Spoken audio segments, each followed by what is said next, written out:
하나님 말씀은 갈라디아서 2장 1절입니다. 갈라디아서 2장 1절.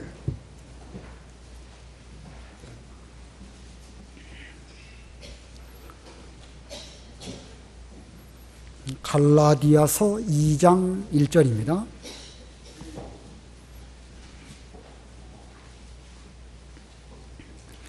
그리고 14년 후에 나는 디도를 데리고 바나바와 함께 다시 예루살렘으로 올라갔다. 내가 계시 때문에 올라가서 이방인들 가운데 전파하는 복음을 그들에게 제시하였는데 유명한 자들에게는 따로 하였으니 이는 내가 다름질하는 것이나 다름질한 것이 헛되지 않게 하려는 것이다. 그러나 나와 함께 있던 디도는 비록 헬라인이지만 억지로 할례를 받게 하지 않았다. 이는 그리스도 예수님 안에서 우리가 가지고 있는 자유를 엿보다가 우리를 종으로 삼으려고 몰래 들어온 거짓 형제들 때문이었다. 우리가 잠시도 그들에게 굴복하지 않았으니 이는 복음의 진리가 너희와 함께 머물게 하려는 것이었다. 그 유명하다는 자들 중에서 어느 누구도 그러한 자들이 어떠한 이든지 내게는 상관이 없으며 하나님은 사람을 외모로 취하지 않으신다. 그 유명하다는 자들은 내게 더해준 것이 아무것도 없다. 오히려 그들은 베드로가 할례자에게 복음 전하는 일을 맡은 것과 같이 내가 무할례자에게 복음 전하는 일을 맡은 것을 알게 되었다. 이는 베드로에게 역사하셔서 할례자의 사도가 되게 역사하신 분께서 나에게도 역사하셔서 이방인의 사도가 되게 하셨기 때문이다. 기둥같이 여기는 야고보와 게바와 요한도 내게 주신 그 은혜를 알고서 나와 바나바에게 교제의 악수를 하였으니 이는 우리는 이방인에게로 그들은 할례자에게로 가게 하려는 것이었다. 다만 그들이 우리에게 가난한 자를 생각하도록 부탁하였는데 이것은 나 역시 힘써 하던 일이었다. 거기까지 봉독하겠습니다. 오늘 본문 내용은 사도 바울이 전하고 있는 복음, 우리는 그 복음을 지금까지 1장에서 바른 복음이라고 표현하고 있는데 그 바른 복음이 그 당시에 예루살렘 공의회 혹은 교회들로부터 인정을 받았다는 내용입니다. 오늘 그래서 제목은 교회로부터 인정받은 바른 복음, 교회로부터 인정받은 바른 복음이라는 제목입니다. 조금 제목이 어려운데 설명해 드리면서 이해하시면 좋겠습니다. 우리 갈라디아 1장을 지금 두 번에 걸쳐서 공과 공부로 배웠습니다. 제일 첫 번째는 바른 복음과 다른 복음에 대해서 배웠고, 지난 시간에는 그리스도의 종 사도 바울, 이 두 가지 제목으로 말씀을 배웠습니다. 이 바울은 십자가와 부활을 믿기만 하면, 그것도 은혜로 믿기만 하면 구원을 받는다라고 하는 바른 복음을 전하였는데, 그 즈음 이 기독교 내에 다른 복음을 주장하는 몇몇 사람들이 등장하게 되었습니다. 그 다른 복음을 주장하는 그들은 바울은 그리스도의 종 사도가 아니다 라고 말하면서 바울이 전하고 있는 그 바른 복음도 문제가 있는 식으로 말을 하면서 우리가 구원을 받기 위해서는 십자가와 부활을 믿는 그것도 필요하지만 거기에 추가적으로 할례도 받아야 된다, 이렇게 말하는 부류의 사람들이 있었습니다. 이 다른 복음을 주장하는 사람들은 바른 복음에다가 무엇인가 더한다든지 무엇인가를 빼는 이런 것이 옳지 못한 것인데, 이런 다른 복음을 주장하는 사람들이 있었습니다. 자, 바울은 그들이 주장하는 할례, 그 할례 자체를 전혀 부정하는 것은 아닙니다. 구약시대부터 할례를 받아왔고 이미 바울을 비롯한 유대인들은 할례를 받았습니다. 그러니까 할례 자체가 문제가 아니라 이 십자가와 부활을 믿음으로만 구원받는다라고 하는 진리를 말하고 있는데, 거기에 무엇인가 인간적인 행위, 인간적인 어떤 노력, 이런 것을 더하는 것은 대단히 위험한 것이기 때문에 이 다른 복음에 대해서 적극적으로 방어하기 위해서 이 지금 갈라디아서를 쓰고 있는 것입니다. 그래서 1장에서 바울은 자기가 어떻게 사도가 되었고 자기는 어떻게 그 바른 복음의 계시를 받게 되었는가, 이것을 우리 1장에서 이미 말했습니다. 자기는 본래 유대교에 열심 있는 자였는데 그가 다메섹으로 가는 도중에 빛으로 찾아오신 예수님을 만났고 또 예수님께서 계시 가운데 자신에게 바울에게 복음을 맡기셨기 때문에 나는 사도가 되었다 이렇게 말했습니다. 자, 바울 본인도 자기가 무슨 노력을 했다든지 수고를 했다든지 그래가지고 사도가 됐다든지 계시를 받았다든지 복음을 깨닫다든지 그거 아닙니다. 바울 자신도 전적으로 찾아오신 예수님으로 말미암아 믿게 되었고 계시를 받게 되었고 바른 복음을 또한 깨닫게 된 것입니다. 자, 바울이 자기가 사도가 되려고 무슨 다른 사도들을 찾아가서 도움받지 않았다고 1장에서 우리가 이미 배웠습니다.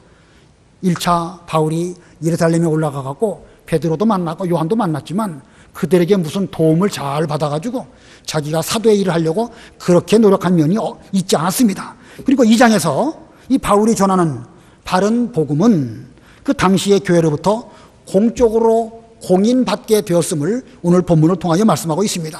그래서 오늘 제목이 교회로부터 인정받은 바른 복음이다 이렇게 제목을 정하긴 정했는데 좀 어렵게 복음을 다시 한번 말한다고 제목을 다시 말한다고 하면 역사적 교회로부터 공인받은 바른 복음 처음에 제목을 이렇게 정했었습니다. 역사적 교회로부터 공인받은 바른 복음. 근데 벌써 표현부터가 어렵죠? 여러분도 이 말씀이 무슨 뜻인지 쉽게 이해가 안 되는데 주일학교 학생들에게 제목을 이렇게 정하면 더 어려울 것 같아가지고 쉽게 하노라고 해서 교회로부터 인정받은 바른 복음이다 이렇게 표현을 바꾼 것입니다. 자, 그런데 여기 역사적 교회로부터 공인받은 바른 복음이다. 이 역사적 교회가 무슨 뜻일까? 역사적 교회. 이 교회는요, 우리가 이 두 가지로 먼저 나눌 수가 있습니다. 먼저는 무형적인 교회. 예수님이 머리이시고 온 세상에 있는 모든 성도들은 그 몸의 지체인 단 하나의 무형적인 영적 교회. 이것은 완전한 교회입니다. 예수님이 머리이시기 때문에 그 안에는 조금도 흠도 없고 티도 없고 어떤 문제도 없는 완전하고 온전한 그런 교회, 영적인 교회입니다. 그러나 그런 영적 교회는 이미 우리의 신앙 속에 있지만 우리가 몸담고 있는 이 유형적인 교회, 명륜교회라고 하는 예배당을 중심으로 모이는 이런 유형적인 교회도 있죠. 그래서 이 교회를 둘로 나눌 때 무형적인 교회, 영적인 교회가 있는가 하면 유형적인 교회, 현실적인 교회가 있습니다. 자, 이 바울 당시에 여러 유형적 교회들이 있었습니다. 예루살렘에도 교회가 있었고 지금 바울이 몸 담고 있는 안디옥 교회도 있었고 바울이 지금 이 갈라디아서를 기록할 그 즈음 이 다른 곳에 있었는데 그런 여러 교회들이 있습니다. 그런데 또 한 가지 생각해 볼 것은 역사가 흘러가면서 시대마다 하나님의 하나님께서 교회를 세우시고 교회의 진리를 맡기시고 그리고 세월이 흘러가다 보면 그 교회들을 통하여 바른 진리가 무엇이고 옳지 못한 것이 무엇인지 역사가 우리에게 증거해 줍니다. 그래서 이 역사적 교회라고 하는 표현은 이 시간 속에서 비록 유형적 교회이지만 그 유형적인 교회가 바른 진리를 검증하고 공인하고 그래서 그 진리를 잘 보존하게 되었다 할 수 있겠죠? 이런 역사적인 교회, 이것을 우리는 지금 표현한 것처럼 역사적 교회라 이렇게 말하는 것입니다. 역사적 교회 혹은 역사적 기독교라는 표현도 씁니다. 어떤 교리가 있다. 어떤 중요한 교리가 있는데 그 교리가 공적으로 옳은지 그른지 그것은 함부로 말하기가 어렵습니다. 내가 뭔가 새로운 것을 깨달았다고 해서 그게 공적으로 옳은가 그른가 이것은 검증을 받아야 됩니다. 먼저는 성경 말씀에 의해서 검증받아야 되는 것이고 그 다음은 역사적으로 교회가 공인했느냐 아니냐 하는 것에 따라서 그것을 우리는 공적으로 받아들일 것이냐 말 것이냐를 생각을 해야 됩니다. 아무리 자기가 심오한 진리를 깨닫고 오묘한 무엇을 발견했다 할지라도 역사적인 교회가 오랜 세월 동안 공인하지 않았다고 하면 그건 위험할 수 있습니다. 꼭 틀렸다고 말할 수는 없지만 위험할 수 있다는 거예요. 그러니까 자기가 깨달은 어떤 진리 그것은 중요하긴 하지만 그러나 위험할 수 있기 때문에 함부로 이것이 옳다라고 말하는 것은 조심스러운 거예요. 그래서 교회 혹은 역사적인 이 시간 속에서 교회로부터 인정받으면 그건 공적인 진리, 공적인 교리가 될 수 있지만 그렇지 않은 경우는 이단이 될 수도 있는 것입니다. 그러므로 이 역사적 교회로부터 공인받느냐 안 받느냐 하는 것은 대단히 중요합니다. 지금 바울이 증거하고 있는 바른 복음, 예수님의 십자가와 부활을 오직 믿음으로만 구원받는다. 그 믿음은 오직 하나님의 은혜요 값없이 주어지는 것이다. 이것은 이 사도행전 15장에 예루살렘 공의회로부터 공인받은 진리입니다. 예루살렘 공의회로부터 공인받은 진리이고 종교개혁 때에도 오직 믿음, 오직 믿음으로만 구원받는다라고 하는 그런 진리로 올바른 개혁을 하여서 오늘에까지 이르고 있습니다. 종교개혁 이후에 오늘날까지 500년이 지났죠. 1517년 종교개혁이 일어났으니까 금년으로 치면 정확하게 501년이 됐네요. 그 500년 지나면서 이 기독교는 역사 속에서 믿음으로만 구원받는다는 이 진리를 수없이 많은 사람들이 논문도 쓰고 가르치기도 하고 성경적으로 검증하고 그렇게 해서 여기까지 온 것입니다. 그러므로 이 공인된 진리에 대해서 우리는 함부로 가감하지 않도록 조심해야 됩니다. 자, 이 바울이 깨달은 이 바른 진리, 어떻게 이 예루살렘 교회와 예루살렘 공의회로부터 공인받게 되었는가, 그것을 오늘 본문을 통하여 살펴보려고 합니다. 자, 어떻게 공인받게 되었는가? 첫 번째는요, 예루살렘 공의회에 바른 복음을 제시함. 예루살렘 공의회에 바른 복음을 제시했습니다. 이 갈라디아서 2장의 내용을 잘 이해하기 위해서는 사도행전 15장의 내용들까지 우리가 함께 연결해서 조화해서 이 해석을 해야 할 것입니다. 사도 바울이 1차 전도 여행을 할 때에 갈라디아 지방을 다니면서 복음을 전했고, 그리고 거기에 여러 교회가 세워지게 되었고, 1차 전도 여행 끝에 그는 자기의 본 교회인 안디옥 교회로 돌아오게 되었습니다. 바울과 바나바가 1차 전도 여행을 끝내고 안디옥 교회로 돌아왔을 때에 마침 그때에 그 유대로부터, 예루살렘이 있는 그 유대 지방으로부터 어떤 이들이 안디옥 교회로 내려와 가지고 그들이 이상한 주장을 했습니다. 할례를 받지 않으면 구원받지 못한다. 믿음으로 구원받는다는 것 자체를 부정하지는 않았을 수도 있습니다. 그러나 그들은 그 바른 복음 외에 할례를 또한 추가적으로 받아야 구원을 받는다, 이런 주장을 했습니다. 그들이 주장하는 그 할례는 바울이 가르치고 있는 그 복음과 틀리지요? 다른 복음입니다. 그래서 이 안디옥 교회가 그 문제 때문에 적지 않은 논쟁, 상당한 소동이 일어났습니다. 그래서 이 안디옥 교회는 그 중요한 교리 문제를 예루살렘에 있는 사도들과 장로들에게 상정해서 거기에서 심의할 것을 그렇게 안디옥 교회가 상정해서 올렸던 것입니다. 한번 보겠습니다. 사도행전 15장 1절 2절 읽어보세요. 사도행전 15장 1절.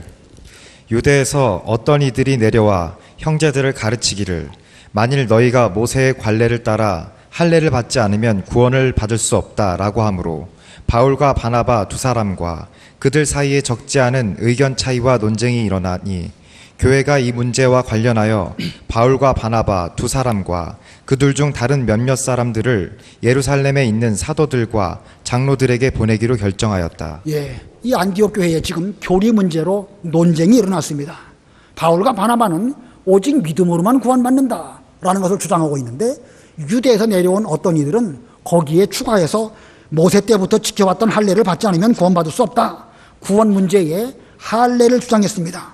그런데 그 교회 내에서 논쟁만 있었지 올바른 결론으로 지금 결론을 도출해내지 못하는 이런 가운데 있었기 때문에 마지막으로 어떻게 결정했냐면, 바울과 바나바를 예루살렘 공의회로 파송할 뿐만 아니라 다른 몇몇 사람들, 아마도 할례를 주장하는 그런 사람들도 함께 예루살렘으로 올라가서 거기에 있는 사도들과 장로들과 더불어 의논하도록 하면서 이렇게 보내도록 했던 것입니다. 자, 그 내용이 오늘 본문으로 돌아오면 1절 2절에 있는 것입니다. 본문 1절 2절 읽어보세요. 1절. 그리고 14년 후에 나는 디도를 데리고 바나바와 함께 다시 예루살렘으로 올라갔다. 내가 계시 때문에 올라가서 이방인들 가운데 전파하는 복음을 그들에게 제시하였는데 유명한 자들에게는 따로 하였으니 이는 내가 다름질하는 것이나 다름질한 것이 헛되지 않게 하려는 것이다. 예, 여기 14년 후는 아마도 바울이 회심하고 계시를 받고 이런 가운데 14년이 지나서 이제 예루살렘으로 올라가게 되었는데 그때에 바나바도 함께 올라갔고 디도도 함께 올라가게 되었습니다.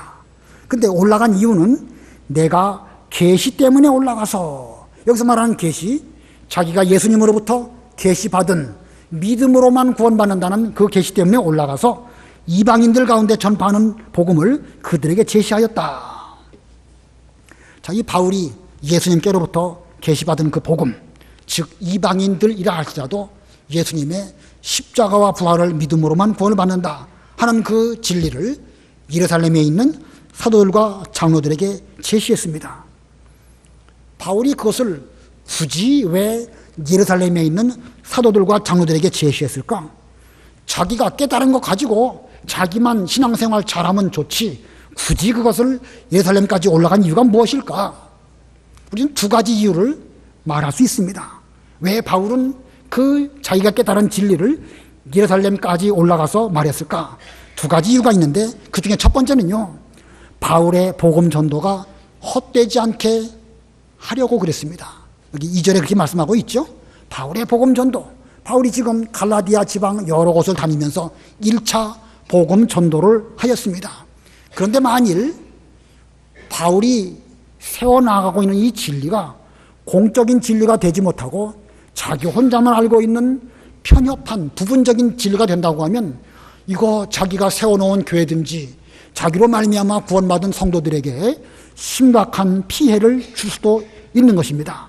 바울은 그 깨달은 진리를 예수님의 계시로 말미암아 받았고 또 본인뿐만 아니라 다른 사람에게도 전해서 구원받게 해서 지금까지 신앙적으로 이 믿음의 다름질, 복음의 진보를 위한 부지런한 다름질 했는데 이걸 똑바로 세우지 못하면 지금까지 신앙의 다름질한 것이 헛것이 될 수가 있기 때문에 그는 그렇게 예루살렘 공의회에 이 안건을 상정한 것입니다. 만일 이 다른 복음을 전하는 자들 말대로 할례를 받아야 한다라고 해버리면 자기의 수고나 자기가 전한 그 진리를 믿고 구원받은 성도들이나 이런 사람들도 여러 가지 해를 받을 수가 있습니다. 수고도 물거품이 되고 예수님께서 보여주신 계시도 잘못된 계시가 될 수도 있고, 그래서 바울은 자기가 깨달은 계시가 예수님으로부터 받은 것이 분명하고 이것이 확실한 것임을 공적으로 드러내기 위해서 예루살렘에 이와 같은 이 복음을 제시하였던 것입니다. 자, 지금도 오늘날도 어떤 이견이 있다.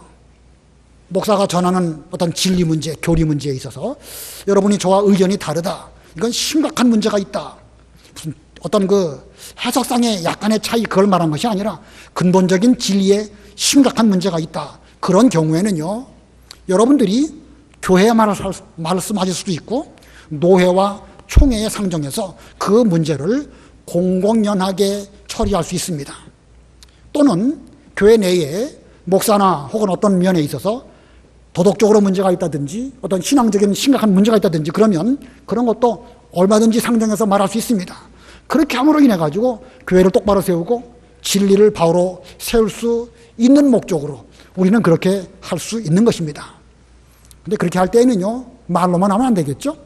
말로만 하지 말고 서면으로 이러이러한 성경 해석의 문제에 있어서 심각한 진리상의 문제가 있다고 여겨지니까 이것을 노회나 총회에서 공적으로 다루어 주시기 바랍니다. 이렇게 올리면 그걸 가지고 이제 총회가 모인다든지 의논한다든지 해가지고 올바른 진리를 세울 수 있는 것입니다. 제가 이렇게 말씀드리면 좀 위험할 수도 있겠죠?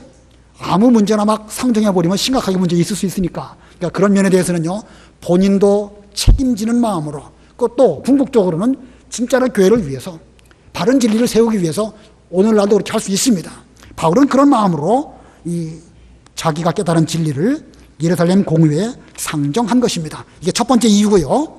바울의 복음 전도가 헛되지 않게 하라고.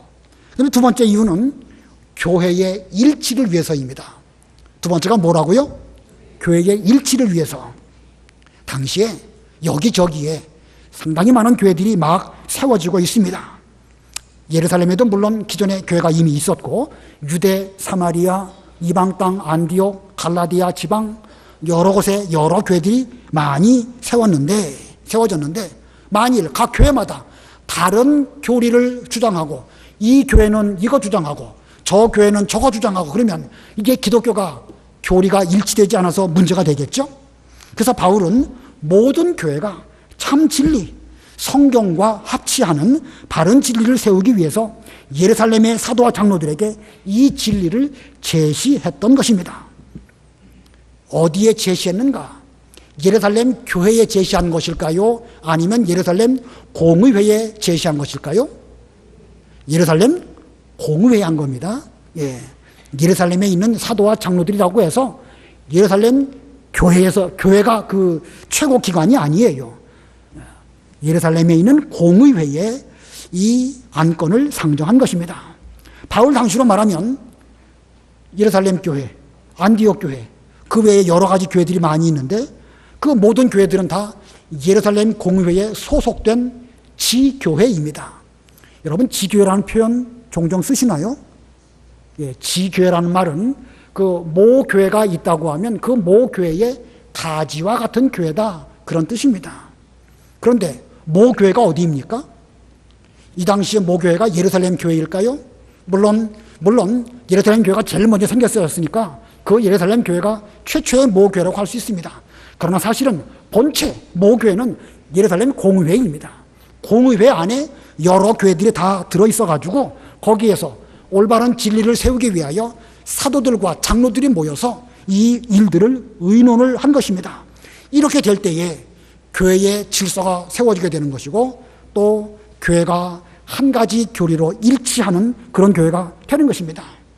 만일 이때에 예루살렘 교회가 생각하기를 예루살렘 공의회보다 예루살렘 교회가 먼저 세워졌으니까 예루살렘 공의회는 예루살렘 교회의 말을 들어야 된다 라고 주장한다고 하면 그게 맞을까요? 틀릴까요? 그건 말도 안 되는 거죠. 그죠? 명림교회가 1953년 제 기억으로는 10월 3일 날 개척했다고 하는데 상당히 오래전에 세워졌죠. 우리 총회나 노회는 언제 세워졌을까요? 아마 우리 노회는 1970년대 초반쯤에 노회가 세워졌고 후반쯤에 총회가 세워졌습니다. 분명 우리 명림교회가 훨씬 먼저 세워졌습니다. 그러니까 총회는 명림교회 말을 들어라 라고 말한다고 하면 말이 됩니까? 안 됩니까? 그건 말도 안 되는 얘기죠. 예, 말도 안 되는 얘기입니다. 국가가 있는데 그만합시다. 그만. 괜히 갑자기 흥분하면 안 되니까 저도. 예. 자, 이 성경에 나와 있는 공의회, 이게 바로 오늘날 총회입니다.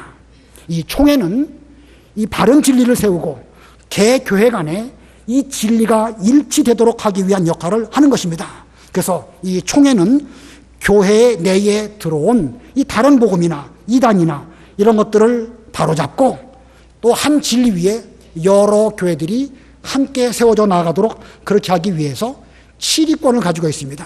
뭘 가지고 있다고요? 7위권이 뭡니까? 다스리는 권세라는 뜻입니다. 다스리는 권세.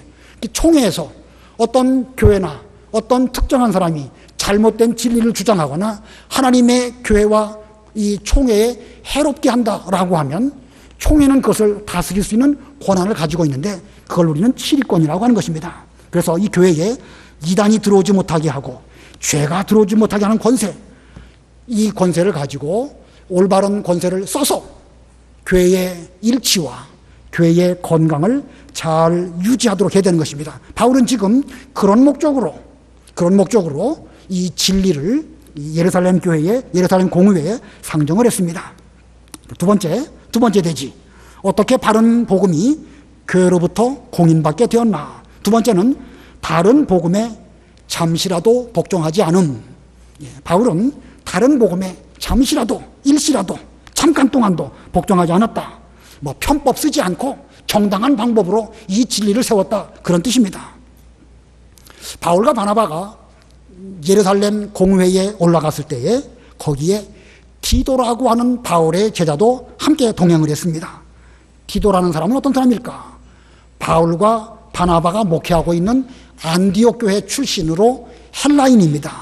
그러므로 그는 태어나면서부터 할례 받지 아니하고 지금까지 할례 받지 아니한 사람으로 바울의 제자가 된 그런 사람입니다. 근데 그 당시에 예루살렘에 있는 거의 모든 사도들과 장로들은 대부분 다 유대인들입니다. 그러므로 예루살렘에 있는 사도들과 장로들과 더불어 원만한 대화, 원만한 어떤 인간적인 교류를 하기 위해서는 디도라는 사람에게 할례를 받게 하면 훨씬 원만하겠죠?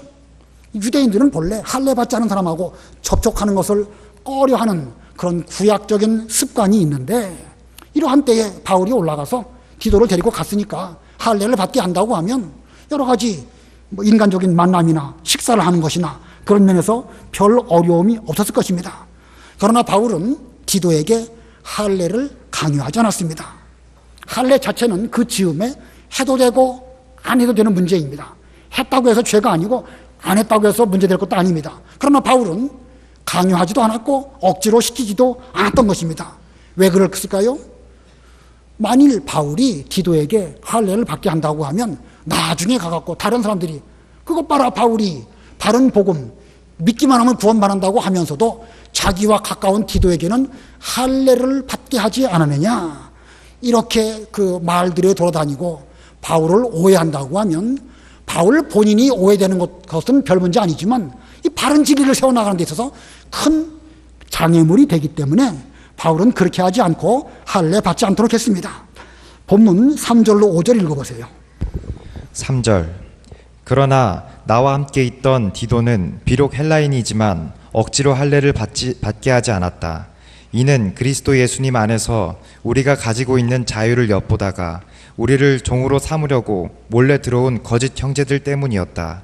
우리가 잠시도 그들에게 굴복하지 않았으니 이는 복음의 진리가 너희와 함께 머물게 하려는 것이었다. 예. 자, 여기 디도에게 할례를 받지 아니한 이유가 두 가지가 있습니다. 두 가지 가운데 첫 번째는요, 자유를 빼앗겨 종되게 하지 않으려고. 좀 길지요? 간단하게 하면 좋겠는데 표현이 좀 그렇습니다. 자유를 빼앗기지 않으려고, 뭐 이렇게만 말해도 그건 정확한 것입니다. 자유를 빼앗기지 않으려고. 할례는 하나님께서 아브라함과 언약을 맺으실 때에 언약의 표징으로 할례를 행하도록 하셨습니다. 다시 한번, 할례라는 것은 하나님께서 아브라함과 언약을 맺으실 때에 언약의 표징으로 준 것입니다. 그러므로 그 하나님과 아브라함 사이에 본질적인 문제는 언약이라고 하면 그 언약의 심볼, 사인, 표징으로 이 할례를 하게 하셨습니다. 근데 그 언약은 예수 그리스도로 말미암아 이미 성취가 되었습니다. 그래서 예수님을 믿기만 하면 구원을 받습니다. 더 이상 그 사인에 해당되는, 심볼에 해당되는 그 할례는 필요가 없는 그런 시대가 되었습니다. 그런데 이때에도 계속해서 할례를 받아야 한다라고 말한다고 하면 그것은 이미 그 자유가 우리에게 주어졌는데, 죄로부터 자유, 그리고 율법을 행해야 된다는 그 어떤 이 멍에로부터 자유가 되었는데 끝까지 할례를 받아야 한다고 주장한다고 하면 이미 주어진 자유를 누리지 못하고 여전히 종살이하는 것과 다를 바가 없습니다. 그래서 바울은 이 자유를 빼앗기지 않으려고 디도에게 할례를 행하지 않도록 하였다는 것입니다. 자, 오늘날 우리도 믿음과 구원에 대해서 함부로 어떤 조건을 갖다 붙여서는 곤란합니다. 우리는 이미 예수 그리스도의 십자가와 부활로 구원받았고, 우리는 죄로부터도 자유를 얻었고, 율법의 외부적인 것을 지켜야 된다라고 하는 그 율법의 멍에로부터도 자유를 얻었습니다. 우리의 구원은 오직 믿음으로만 되는 것입니다. 그러므로 믿음 외에 또 다른 어떤 인간적인 노력과 수고, 이것을 갖다가 주장하고 강요한다고 하면 이미 주어진 자유를 누리지 못하게 되는, 종 되어버리는 이런 결과를 가져오는 것이니까 자유를 빼앗기지 않도록 하기 위해서 바울은 디도에게 할례를 행하지 않았다. 그다음에 또 한 가지, 두 번째로 왜 디도에게 그 할례를 받지 않고 다른 복음에 잠시라도 복종하지 않았을까? 두 번째 이유는요, 복음의 진리가 갈라디아 교회에 머물게 하려고. 이것도 좀 길죠? 복음의 진리, 복음을 빼버리고 진리가 갈라디아 교회에 머물게 하려고 이렇게 하면 좀 쉬울 것 같습니다. 본문 5절을 다시 보면 우리가 잠시도 그들에게 굴복하지 않았으니 이는 복음의 진리가 너희와 함께 머물게 하려는 것이다. 복음의 진리가 너희와 함께, 여기 너희는 누구겠죠?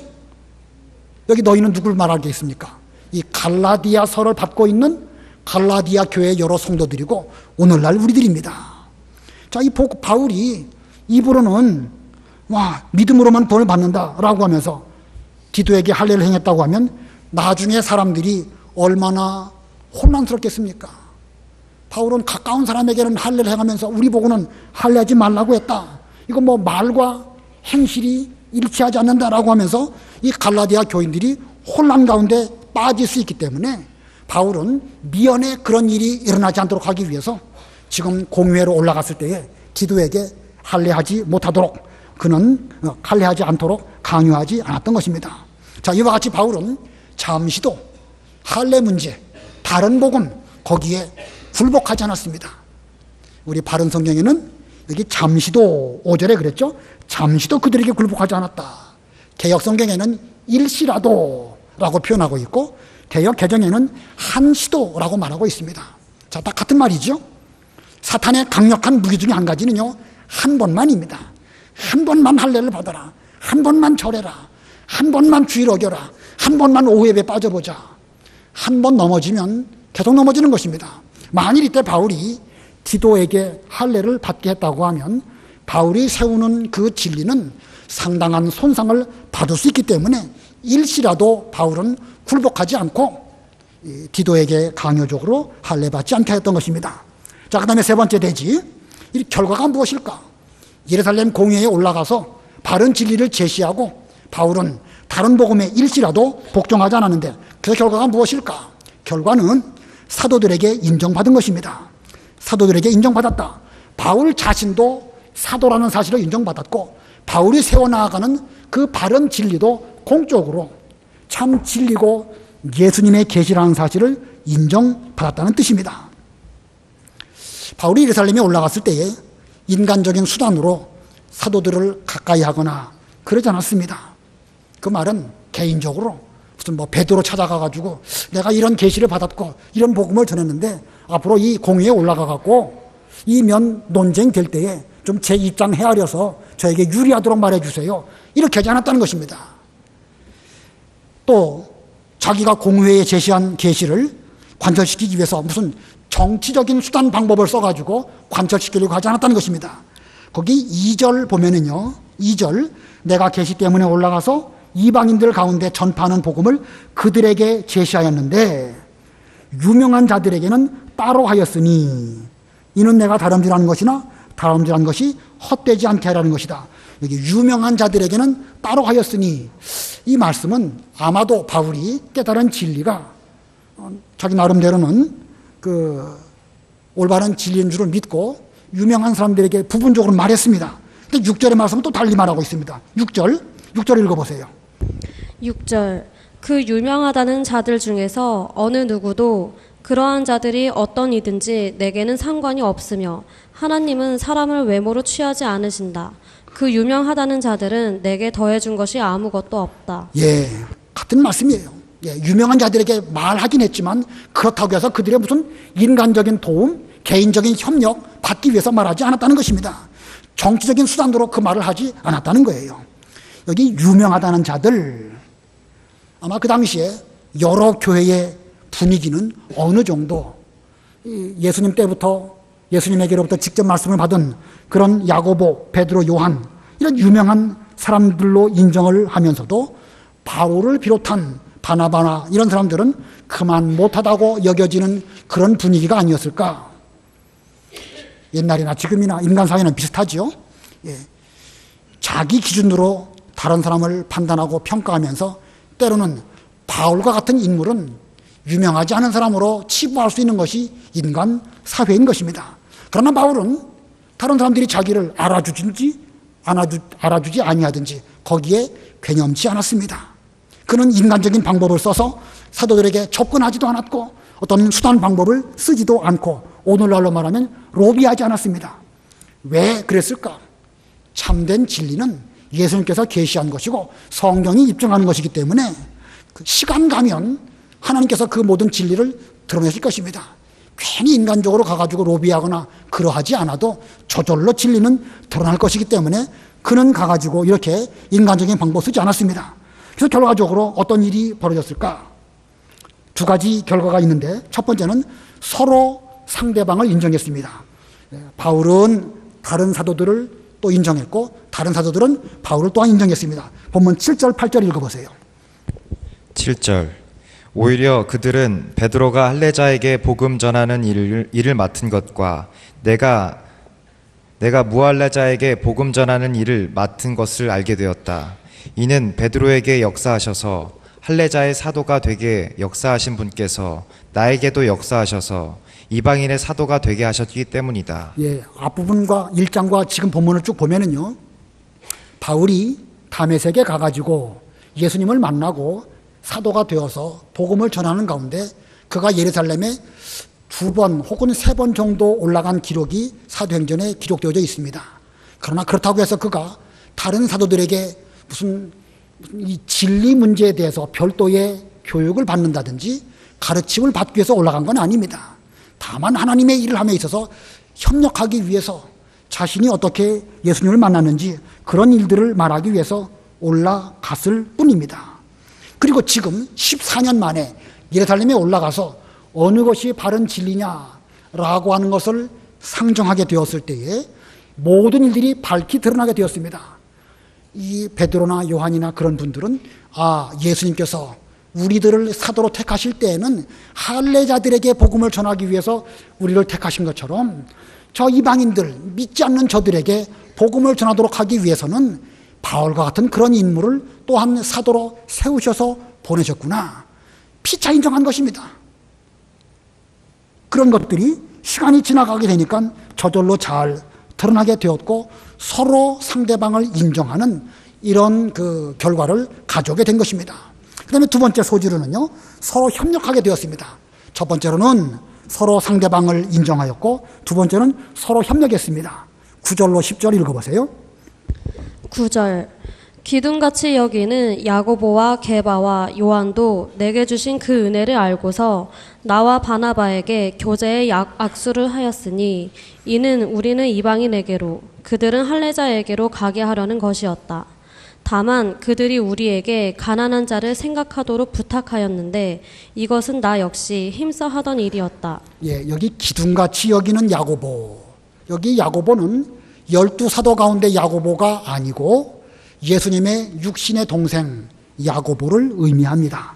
이 사도 야고보는 일찍이 순교했고 이 즈음에 예루살렘 공회가 열렸던 해가 정확하게 추후 49년입니다. 예, 그때는 야고보는 이미 순교했기 때문에 여기에 야고보는 주님의 형제 야고보입니다. 이 바울이 이렇게 공회에 가서 바른 진리를 잘 제시하고 그 바울도 예수님께서 보내신 받은 사도다라고 인정을 받게 되었고 그리고 야고보나 베드로나 요한과 더불어 교제의 악수를 하였다. 예, 교제의 악수를 했다는 말은 서로 존경하고 인정했다는 태도를 말한 것입니다. 그러면서 다만 그들이 우리에게 가난한 자들을 생각하도록 부탁을 하였는데 이 당시 예루살렘에는 상당히 큰 흉년이 들었었습니다. 가난한 자들이 많이 있었기 때문에 사도들은 이 바울을 비롯한 바나바 일행들에게 이 어려운 사람들 구제하는 일, 우리 힘만으로는 힘드니까 여러 교회가 함께 도와주길 바랍니다. 이렇게 말하였을 때 바울도 이미 그런 거에 대해서는 생각하고 있었기 때문에 함께 협력하면서 도왔다. 그런 뜻입니다. 자, 오늘 본문의 내용이요. 좀 이 앞뒤 그 상황, 이 갈라디아 서에만 기록된 이것만으로는 쉽지가 않습니다. 사도행전과 여러 정황들을 살펴볼 때 잘 알 수가 있는데 한 가지 핵심은 바울은 바른 복음을 세우기 위해서 예루살렘 공회에 상정을 했고 예루살렘 공회에서는 그 문제를 거기에서 심도 있게 사도행전 15장에서 의논하고 그리고 오직 믿음으로만 구원받는다. 예수님의 십자가와 부활을 믿을 때에 하나님의 은혜로 값없이 구원을 받는다라고 하는 이 귀중한 진리를 그때에 공인했고 역사적인 교회는 이 귀중한 진리를 2000년 지난 오늘날까지도 이것이 확실한 진리다라는 것을 주장한다는 사실을 우리는 명심하고 기억해야 될 것입니다. 자, 그리고 오늘날 우리도 그런 면으로 볼 때 이 공회의 지도를 그 당시에 여러 교회들이 잘 받은 것처럼 오늘날에는 총회의 지도를 받는 교회가 올바른 교회고 총회의 지도를 잘 받는 성도가 그게 합당한 신앙 생활입니다. 물론 지상에 교회마다 문제가 있고 총회마다 잘못하는 것들도 있을 수 있습니다. 그러나 사도 바울이 목회했던 고린도 교회나 에베소 교회나 빌립보 교회나 다 문제가 있었죠.